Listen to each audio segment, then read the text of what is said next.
Notice جاری کیا تھا الیکشن کمیشن وغیرہ کو، اور جس میں یہ کہا گیا تھا کہ الیکشن کی تاریخ اناؤنس کی جائے کے پی کے میں بھی۔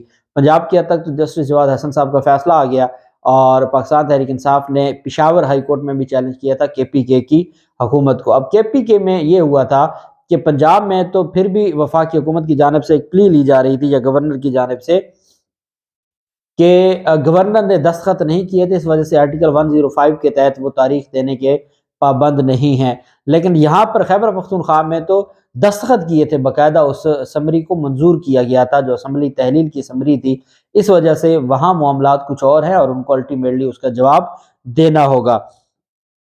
اس پر 13 فروری کے لیے عدالت نے نوٹس جاری کیا ہوا ہے، اور 13 فروری کو عدالت نے اس کے اوپر ساری معاملات کو دیکھنا ہے۔ الیکشن کمیشن کی جانب سے خیبر پختونخوا میں تمام بلدیاتی نمائندوں کو صوبائی اسمبلی کے انتخابات کے انعقاد تک معطل کرنے کا جو حالیہ نوٹیفیکیشن تھا اس کو چیلنج کیا ہے۔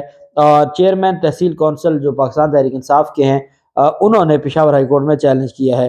درخواست میں محمد اسحاق خان خٹک جو نوشہرہ تحصیل کونسل کے سربراہ ہیں اور سابق وفاقی وزیر پرویز خٹک کے صاحبزادے ہیں، انہوں نے بھی عدالت سے استدعا کی کہ 3 فروری کو جاری کردہ نوٹیفیکیشن الیکشن کمیشن کے نوٹیفیکیشن کو کالعدم قرار دیا جائے، جس کے تحت صوبے میں انتخابات کے انعقاد تک بلدیاتی نمائندوں کو اپنا کام کرنے سے روک دیا گیا ہے۔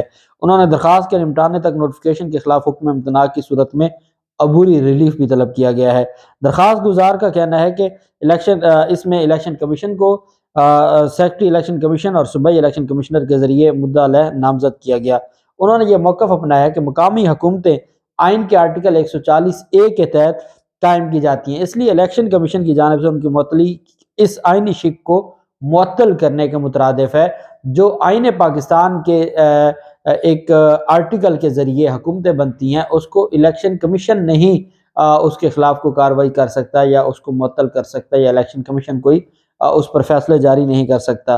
درخواست گزار نے کہا کہ مقامی حکومتیں نہ صرف ملک میں جمہوریت کی مضبوطی کے لیے ضروری ہیں بلکہ لوگوں کی فلاح و بہبود کے لیے گڈ گورننس کو یقینی بنانے کے لیے بھی ضروری ہیں۔ انہوں نے کہا کہ وہ عوام کے دیگر منتخب نمائندے اپنے فرائض اور ذمہ داریاں انتہائی جوش و خروش کے ساتھ انجام دے رہے تھے، لیکن الیکشن کمیشن نے اچانک 3 فروری کو معطل کر دیا۔ اب الیکشن کمیشن کیا چاہتا ہے؟ الیکشن کمیشن کو پتہ ہے کہ پاکستان تحریک انصاف بیٹھی ہے، پاکستان تحریک انصاف کے لوگ ہیں جو بلدیاتی نمائندگان کے طور پر خیبر پختونخوا میں، اور اس کے لیے چونکہ ہر صورت میں پی ڈی ایم کو ریلیف دینا ہے، ہر صورت میں فضل الرحمان کی چھوٹی سی جماعت کو بڑی جماعت بنا کے پیش کرنا ہے، اور چونکہ فیصلہ ہو چکا ہے کہ عمران خان کو گرانا ہے، اس وجہ سے جو نمائندے تھے بلدیاتی ان کو بھی ہٹا دیا گیا ہے، جو انتہائی غیر آئینی عمل ہے، کیونکہ جو بلدیاتی نمائندے ہیں وہ لازم و ملزوم ہیں ہمارے سسٹم کے لیے اور ان کو نہیں ہٹایا جا سکتا، لیکن یہاں ایسا بھی کر کے دیکھ لیا گیا ہے۔ اب مجھے امید ہے کہ کل پشاور ہائی کورٹ اس نوٹیفیکیشن کو معطل کر دے گی۔ سپریم کورٹ نے نیب کو فضائی ہاؤسنگ اسکیم فراڈ میں ملوث اصل افراد کے نام سامنے لانے کا حکم دے دیا۔ چیف جسٹس آف پاکستان کی سربراہی میں سپریم کورٹ کے 3 رکنی بینچ نے فضائیہ ہاؤسنگ اسکیم کراچی میں فراڈ کے ملزمان کی بریت کے خلاف نیب اپیلوں پر سماعت کی۔ نیب پروسیکیوٹر نے بتایا کہ سندھ ہائی کورٹ نے فضائیہ ہاؤسنگ اسکیم میں فراڈ کے ملزمان کو بغیر سیکیورٹی بری کر دیا ہے۔ عدالت نے نیب کو فضائی ہاؤسنگ اسکیم فراڈ میں ملوث اصل افراد کے نام سامنے لانے کا حکم دے دیا۔ جسٹس اطہر من اللہ صاحب نے ریمارکس دیے کہ کیا فضائیہ ہاؤسنگ اسکیم میں فراڈ پر نیب نے پاک فضائیہ کے خلاف کارروائی کی؟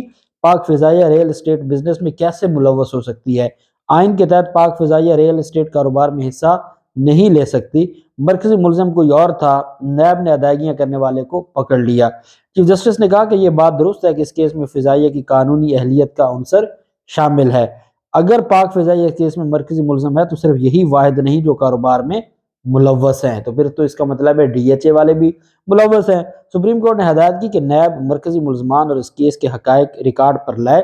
عدالت نے کیس کی سماعت ملتوی کرتے ہوئے یہ کہا ہے کہ شامل تفتیش کیا جائے، جو لوگ اس میں ملوث ہیں اس میں اگر پاک فضائیہ کے لوگ ملوث ہیں تو ان کو بھی شامل تفتیش کیا جائے۔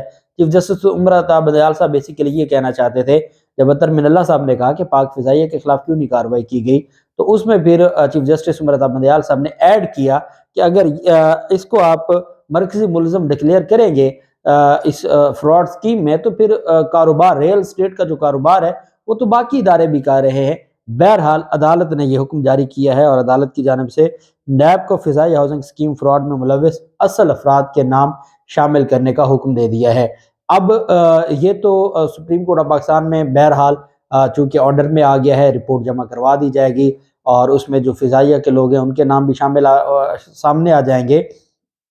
اہم چیز یہ ہے کہ پاکستان تحریک انصاف نے الیکشن کمیشن پر دباؤ بڑھاتے ہوئے آج اعلان کیا ہے فواد چودھری نے کہ توہین عدالت کی درخواست ہم دائر کرنے جا رہے ہیں الیکشن کمیشن کے خلاف، چونکہ جسٹس عواد حسن صاحب کے فیصلے میں کہا گیا تھا کہ امیجیٹلی تاریخ اناؤنس کرنی ہے، لیکن اس فیصلے کو 48 گھنٹوں سے زائد گزر گئے ہیں، الیکشن کمیشن کی جانب سے کوئی تاریخ نہیں دی گئی، نہ ہی کوئی اعلان کیا گیا ہے۔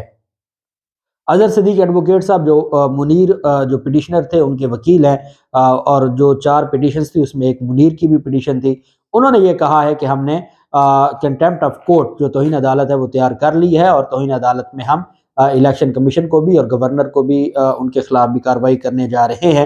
صبح سویرے 13 فروری کو توہین عدالت کی درخواست دائر ہو جائے گی۔ تو الیکشن کمیشن نے بھی کل کے لیے اجلاس طلب کیا ہوا ہے، الیکشن کمیشن کو پتہ ہے تاریخ نہیں دیں گے تو ان کے خلاف توہین عدالت کی، اور یہ بہت اچھا ہے کہ ٹائم نہیں دینا چاہیے، آپ کو توہین عدالت کی درخواست دے دینی چاہیے، اگر وہ تاریخ دے دیتے ہیں تو آپ وہ واپس لے لیں گے، تاریخ نہیں دیتے تو پھر یہ معاملہ آگے چلے گا۔ جو بھی تفصیلات ہوں گی آپ کے ساتھ شیئر کرتے رہیں گے۔ اللہ پاک پاکستان کا حامی و ناصر ہو۔ بہت شکریہ۔ اللہ حافظ۔ پاکستان زندہ باد۔